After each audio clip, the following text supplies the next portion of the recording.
All right, welcome to the 720 project. That name has no significance. It is just the address and it helps me remember. So we are setting up footings in this video. And as you can see here, we're pulling rough square because it has to fit in just right. This is a pie-shaped lot next to the boat launch. And this local community is a real stickler, especially on that back right-hand corner, and for good reason, we can understand that. But it was worth taking about an hour, maybe even almost 2 hours to get it set in there, just to make sure that we weren't gonna have problems down the road. Now, our preferred footing material is 2x6. It's easy to work with, and we can use it all up throughout the project, and you're gonna see that as we go along. So basically, Kyle and I just go opposite directions. We start at a 90-degree corner and then work away. And if we have a third person, then he's kind of a gopher and does some cutting for us. So we get that staked in a nice big square, and then after that, everything is just parallel to the back. Here's just a short video clip using the Metabo HPT duplex nailer, which is so much faster than hand nailing. But stay tuned for a review on that. Better lighting.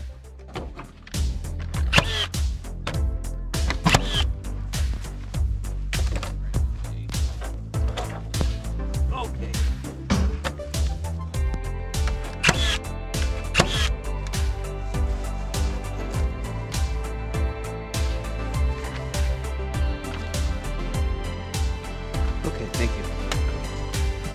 Our footing size here is only called out to be, I think for a single story, forget what the latest code cycle is. I think it's 16 inches wide, but it might be 12 inches. We keep all of our spreader cleats exactly the same, 1 story or 2 story. So in this case, they were 18 inches wide by about 8 inches deep. Now, you'll notice that through the center there, we decided to run strip footings. Normally we would have like 40 pier pads. If you don't know what those are, you're not missing out. It's really a hassle. It is easier for us to pour strip footings. It's easier on the pump guy. And then all we do is build pony walls on those. So you'll see that in the video when we get to the floor system, but it's just a lot simpler. You pay for a little extra concrete, but it does make the assembly stronger, and it really simplifies things for us on the labor side. Okay, I will be the first to admit we are not the fastest at hand tying.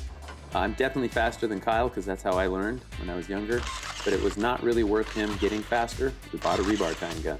Now, whoever the new guy is, he can be a really fast rebar tyer.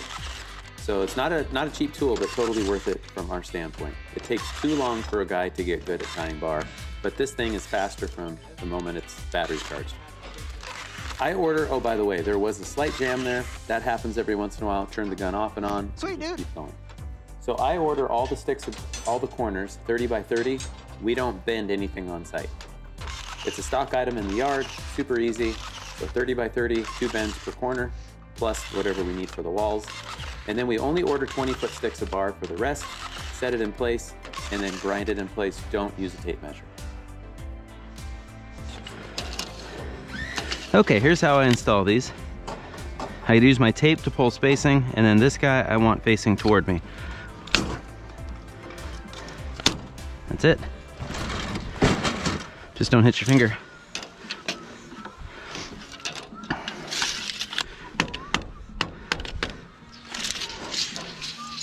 Okay, so I pull spacing with my tape. I want this facing me, and then just hit it.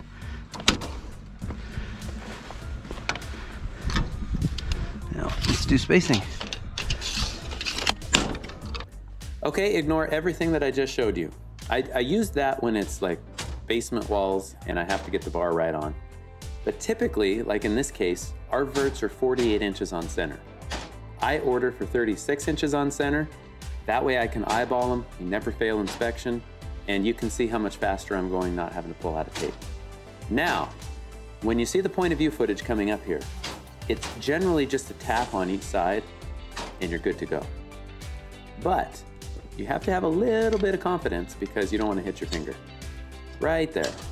I've never hit my finger, by the way. I can't remember what these are called, but I'll put the description or the link in the description below.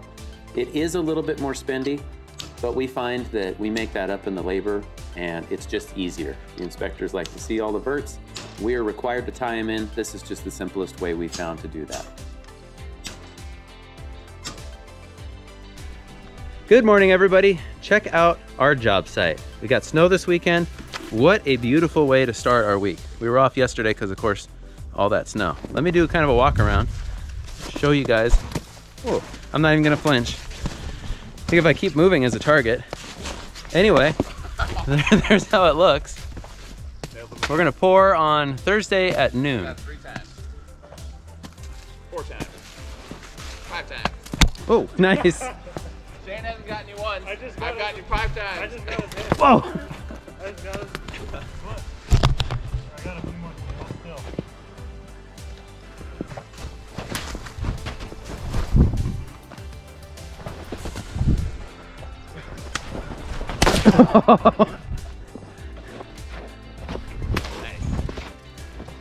Nice. My hands are cold. Oh! I thought I was gonna get him in the head. That's why I'm wearing a hard hat.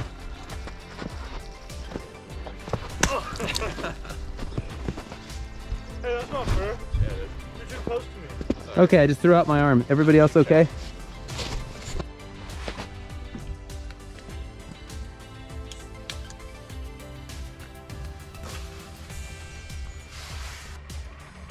So last check before we pour. So after holding the crosshairs on the detector that you just saw, that takes over controlling the unit. So this is going to self-adjust until it hits the detector, and then we know we're nice and square.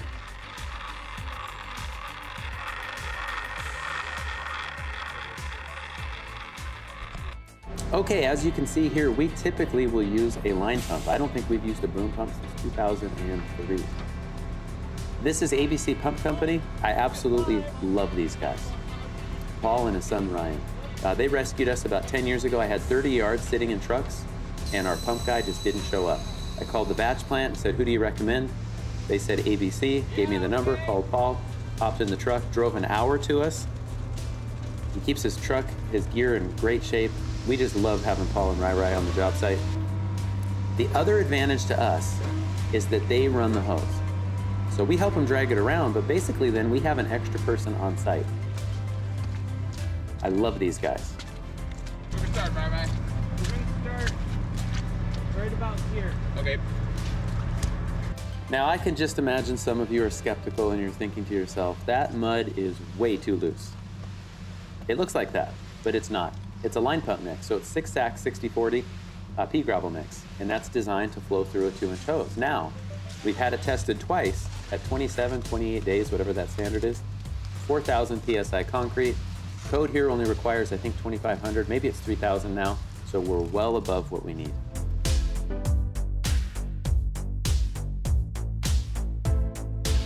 Here's how we organize for the actual concrete placement. Since Rai runs the hose, I have a concrete rake and I go along with him, and I push the mud around to make sure that it's up against the forms and there's no voids.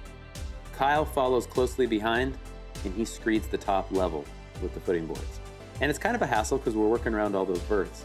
And then person number 3 trowels the concrete. And that works really well. Now the thing about this is it is exhausting. So we try to switch jobs about halfway through, and then toward the end everybody does whatever needs to be done. So that way nobody does one thing for too long. This is hard on the body. Frankly, I don't know how guys do this day in and day out. For us, we only do about 4 or 5 of these a year. That's not so bad. And Rai, of course, operating the hose. He seals off kind of toward the edges first, fills in the middle, and then we just get into a rhythm and work. Usually we have music playing, which helps, but we didn't because it's raining.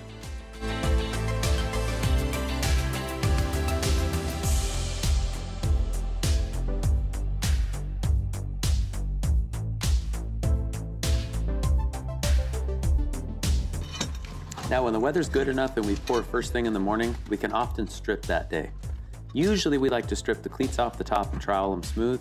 In this case, as you can see, that was not possible because of the rain, so we have those nice lines through the footings. Totally irrelevant structurally, and it all gets buried, so it doesn't matter.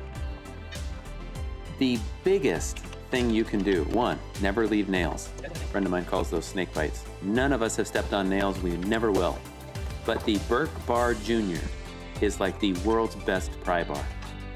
I think we have 3 of them because you really can't strip these forms easily without them. They're so useful. Leverage is your friend.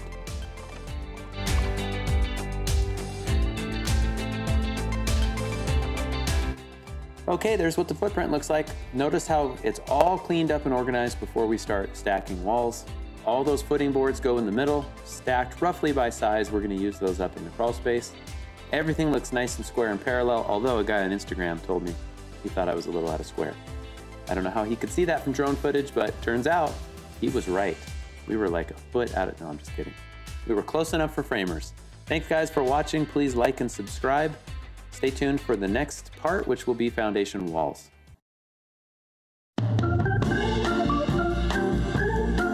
Everybody, we spent the last 4 or 5 hours pouring footings in the rain, but my 1620 pants have kept my legs totally dry, even with water running off the coat. So I'll report back. They're stretchy. They're made for wintertime. Nice job, 1620.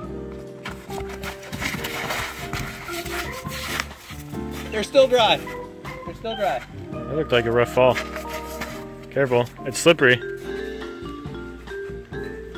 These are not waterproof boots though.